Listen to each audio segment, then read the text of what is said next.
मोदी सरकार ने वक्फ amendment bill 2025 introduce किया है, जो मुस्लिम वक्फ प्रॉपर्टीज, मस्जिद, मदरसा, कब्रिस्तान, हेल्थ केयर, एजुकेशन मैनेजमेंट को बदलने का प्रपोजल देता है।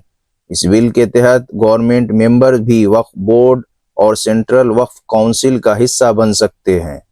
मुस्लिम ऑर्गेनाइजेशन का कहना है कि ये बिल मुस्लिम ऑटोनॉमी को कमज़ोर करेगा और हिस्टोरिक वक्फ प्रॉपर्टीज पर गवर्नमेंट का कंट्रोल बढ़ाने का एक तरीका है। फॉर एग्जांपल, वक्फ की किसी प्रॉपर्टीज पर गवर्नमेंट का कब्जा है और वक्फ मेंबर गवर्नमेंट के लोग ही रहेंगे, तो गवर्नमेंट से सवाल कौन करेगा? तो इसी के खिलाफ मुस्लिम ऑर्गेनाइजेशन अपनी आवाज़ उठा रही है और आप भी उठाओ। Hello guys, welcome back to our channel. आज हम बात करने वाले हैं मुस्लिम वक्फ बोर्ड के बारे में। मुस्लिम वक्फ बोर्ड एक ऐसा संस्था है जो इस्लाम में एक पवित्र और सामाजिक सेवा का एक महत्वपूर्ण हिस्सा है। वक्फ एक ऐसी प्रथा है जो हजारों सालों से चले आ रही है। ये एक तरह की दान पूंजी है जिसमें लोग अपनी संपत्ति अल्लाह की राह में देते हैं ताकि उसका उपयोग मजहबी और सामाजिक बेहतरी के लिए हो सके। भारत में मुस्लिम वक्फ बोर्ड का इतिहास बहुत ही रोचक और महत्वपूर्ण रहा है। यह एक ऐसे सिद्धांत पर आधारित है जो इस्लामिक शरिया लॉ से प्रेरित है। आइए इसके विकास को समझने की कोशिश करते हैं। वक्फ शब्द अरबिक भाषा का एक शब्द है जिसका अर्थ होता है रुकना या अस्थिर हो जाना। इसका मतलब यह है कि जब एक व्यक्ति अपनी कोई संपत्ति अल्लाह के नाम पर दान करता है तो वो संपत्ति कभी बेची, तोड़ी या विरासत में नहीं दी जा सकती। उसका उपयोग सिर्फ मजहबी और सामाजिक बेहतरी के लिए किया जाता है। इस्लामिक इतिहास के अनुसार पहली वक्फ संपत्ति खुद प्रोफेट मोहम्मद सल्लल्लाहु अलैहि वसल्लम के समय में बनी थी, जब उन्होंने एक कुआं को वक्फ कर दिया था ताकि लोग उसका पानी यूज कर सके। प्रोफेट मोहम्मद सल्लल्लाहु अलैहि वसल्लम का पहला वक्फ मदीना के एक कुआं का वक्फ। हजरत उमर रजी अल्लाह तआला अन्हा का वक्फ, उन्होंने एक खेती की जमीन वक्फ की थी। हजरत उस्मान रजी अल्लाह तआला अन्हा का वक्फ, उन्होंने एक पानी का कुआं खरीद कर उसे पब्लिक वेलफेयर के लिए वक्फ कर दिया था। ये सारे उदाहरण बताते हैं कि वक्फ एक इस्लामिक कॉन्सेप्ट है जो सामाजिक सेवा और भले के लिए होता है, और ऐसी उदाहरण आज के दौर में भी बहुत सारे मिल जाएंगे। खुद मेरे फादर बच्चियों के लिए जामियातुस सालिहात इब्राहिम हॉस्टल के नाम से चला रहे हैं और काफी सालों से चलते आ रहा है। बच्चियां तालीम हासिल कर रही है और अपनी जिंदगी को बेहतर बना रही हैं।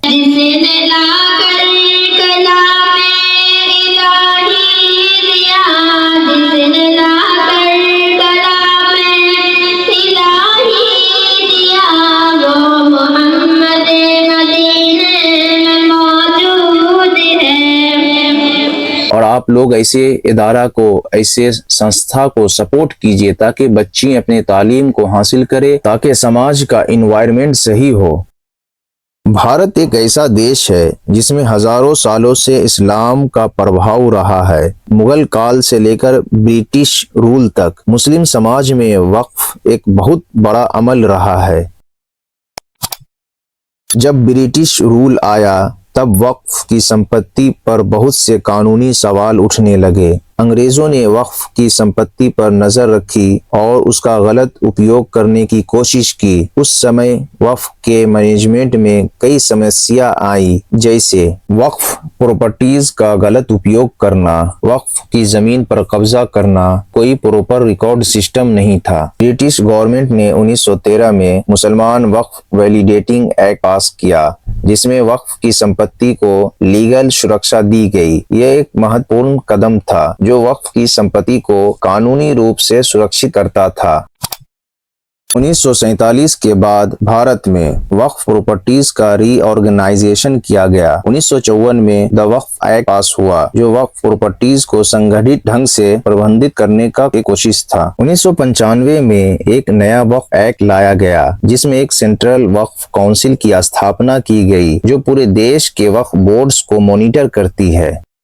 भारत में वक्फ की संपत्ति को मैनेज करने के लिए हर राज्य स्टेट में एक स्टेट वक्फ बोर्ड बनाया गया। इसके अलावा सेंट्रल वक्फ काउंसिल भी है जो सारे वक्फ बोर्ड्स का देखा रेखा करती है। प्रमुख वक्फ बोर्ड्स भारत में दिल्ली वक्फ बोर्ड, उत्तर प्रदेश वक्फ बोर्ड, महाराष्ट्र वक्फ बोर्ड, तमिलनाडु वक्फ बोर्ड, कर्नाटका वक्फ बोर्ड। सेंट्रल वक्फ काउंसिल एक सेंट्रल एजेंसी है जो पूरे देश के वक्फ बोर्ड्स का सुपरविजन करती है और संपत्ति के सही उपयोग का निगरानी करती है।